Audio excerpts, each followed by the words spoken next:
ഇതെന്താണ്? ഇത് ആരുടേതാണ്? അത് ആരുടെ സാധനമാണ്? ഇത് നിന്റേതാണോ? നമുക്ക് മലയാളത്തിൽ നമ്മൾ യൂസ് ചെയ്യുന്ന കുറച്ച് സെന്റൻസസ് അല്ലേ? ഇതിനെ നമ്മൾ എങ്ങനെ ഇംഗ്ലീഷിലോട്ട് ട്രാൻസ്ലേറ്റ് ചെയ്യാ? ഇതെന്താണെന്നുള്ളതിന് എന്താ ഇംഗ്ലീഷിൽ പറയാ?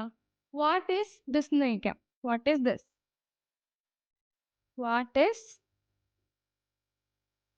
ദിസ്? ഇത് എന്താണ്? ഇത് ആരുടേതാണെന്നുള്ളതിന് നമ്മൾ എന്താ ചോദിക്കുക? ആര് എന്നുള്ളതിന് ഹൂ എന്നാണ് പറയാ. ആരുടെ എന്നുള്ളതിന് നമ്മൾ ഹൂസ് എന്നാണ് പറയാ. ഹൂസ്. Whose is this? ഇത് ആരുടേതാണ്? അത് ആരുടെ സാധനമാണ് എന്നുള്ളതിന് നമ്മൾ എന്താ ഇംഗ്ലീഷിൽ പറയാ?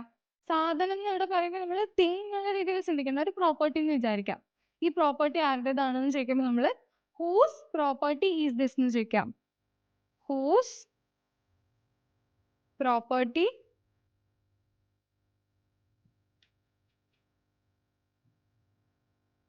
property is this? അതെന്നായതുകൊണ്ട് this അല്ല that ആണ്. Whose property is that? Whose property is that? This ഇതും that അതുമാണ്.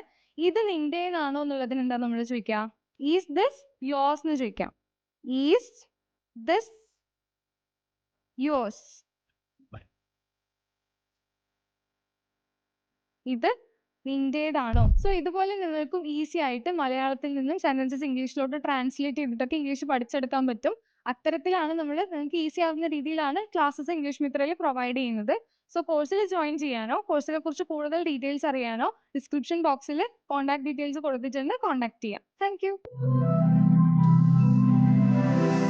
English Mitra. Stop worrying, start learning.